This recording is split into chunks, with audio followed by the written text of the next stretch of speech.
अस्सलामुअलैकुम। आज हम बनाने जा रहे हैं केक रस्क और उसके लिए हमें जिन इंग्रेडिएंट्स की ज़रूरत है उसमें 8 आउंस बटर रूम टेम्परेचर पे होना चाहिए और चाहिए 8 आउंस शुगर, 8 आउंस ही चाहिए हमें ऑल पर्पस फ्लावर, 4 एग्स,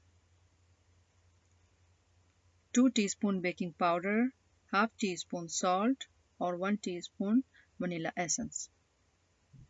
अब शुरू करते हैं। हम सबसे पहले बटर को बीट करना है। बटर को रूम टेम्परेचर पे होना ज़रूरी है। इस तरह से अच्छी तरह बीटिंग होगी। ये देखें थोड़ी देर हमने बीट किया है। अब इसके बाद अब हम इसमें डालेंगे शुगर डालकर उसको इतना बीट करेंगे कि ये क्रीमी हो जाए। तकरीबन इसको मैंने 3 मिनट तक बीट किया होगा। ये इतना फ्लफ़ी हो जाता है, बटर बिल्कुल क्रीम हो जाता है। इसको बीच में 1 से 2 दफ़ा आप स्क्रैप करें बोल को और इसको दरमियान में ले आएँ ताकि साइडों से भी सारी चीज़ें दरमियान में आके मिक्स हो जाएं। अच्छी तरह से इसको दोबारा से हमें बीट करना है। बिल्कुल इसको क्रीमी हो जाना है, फ्लफ़ी हो जाना है। इसके बाद अब इसमें अंडे पड़ेंगे। अंडे डालने से पहले इसको इतना अच्छा मिक्स हो जाना ज़रूरी है, वरना आपका मिक्सचर फट जाएगा, फटा फटा सा दिखेगा। अब अंडे डाल के हर दफ़ा आपने बहुत अच्छी तरह से इसको बीट करना है। तकरीबन इसको आधा मिनट तक बीट करना है। फिर अब दूसरा अंडा जा रहा है, दूसरा अंडा जाएगा। उसके बाद दोबारा से इसको आधा मिनट तक बीट करेंगे। अच्छी तरह से बीट करना इसको बहुत ज़रूरी है। तकरीबन आधा मिनट फिर बीट किया। अब तीसरा अंडा गया और उसके बाद फिर इसको बीट करेंगे। अच्छी तरह से बीट करेंगे। इसको स्क्रैप भी कर सकते हैं आप बोल को।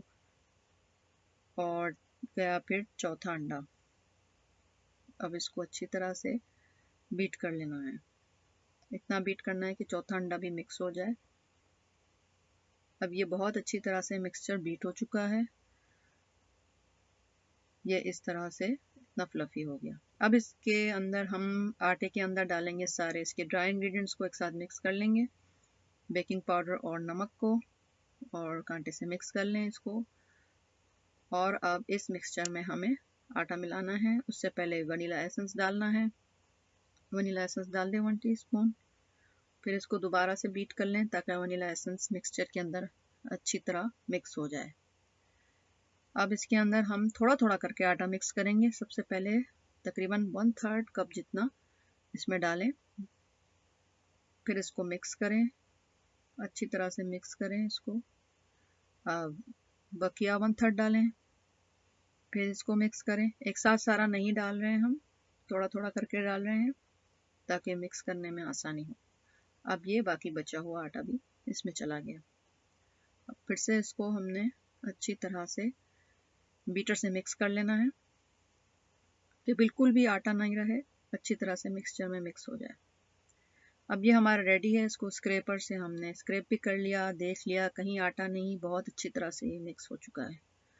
अब हमने इसको अपने प्रीपेयर्ड पैन में निकालना है। पैन का साइज़ तकरीबन 10 इंच बाय 6 इंच है और इस पर हमने पार्चमेंट पेपर लगा दिया है, ऑयल लगा दिया है।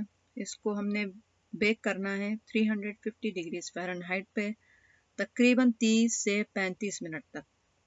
पहले इसको आप बिल्कुल ठीक कर लें, पैन में इसको फैला दें अच्छी तरह से कॉर्नर्स पे। फिर इसको टैप करना है ज़ोर से आपने ताकि कोई एयर ना हो और लेवल हो जाए।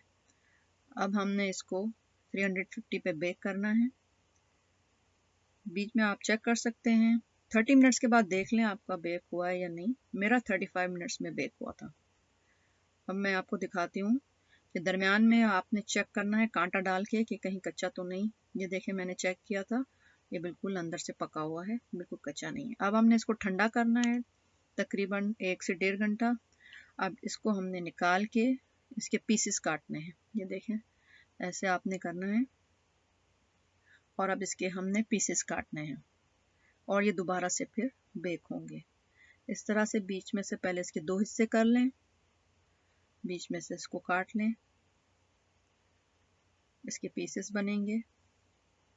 अपने अंदाजे से तकरीबन आधे इंच 1 इंच जितनी आपकी मर्ज़ी हो उस हिसाब से इसको काट लें। ये सारे पीसेस हमने काट लिए हैं और दूसरे पीस के भी इस तरह कर लिए आपने। अब हमने एक ट्रे में इसको फैला लेना है। 325 डिग्रीज फ़ारेनहाइट पे आपने इसको दोबारा से बेक करना है। एक साइड से ये कलर आ जाएगा। अब ये सारे फैला लिए हमने, अब इसको हम बेक करेंगे तकरीबन 20 मिनट के लिए, जिससे एक साइड पे इसके कलर आ जाएगा, क्रिस्पी भी हो जाएंगे। ये देखें, ये एक साइड से पक गए हैं, श्रिंक भी हो जाएंगे। अब हमने इसको पलटना है। ये देखें कितना प्यारा कलर आ गया है, गोल्डन ब्राउन सा प्यारा सा। और अब हमने दूसरे तरफ भी इसको कलर देना है। ये क्रिस्पी हो जाएंगे बिल्कुल, और बिल्कुल आपको लगेगा कि ये बेकरी के हैं, घर के बने हुए, साफ़ सुथरे हैं, लेकिन खाने में लगेंगे कि जैसे ये किसी बहुत ही बेहतरीन बेकरी से आए हैं।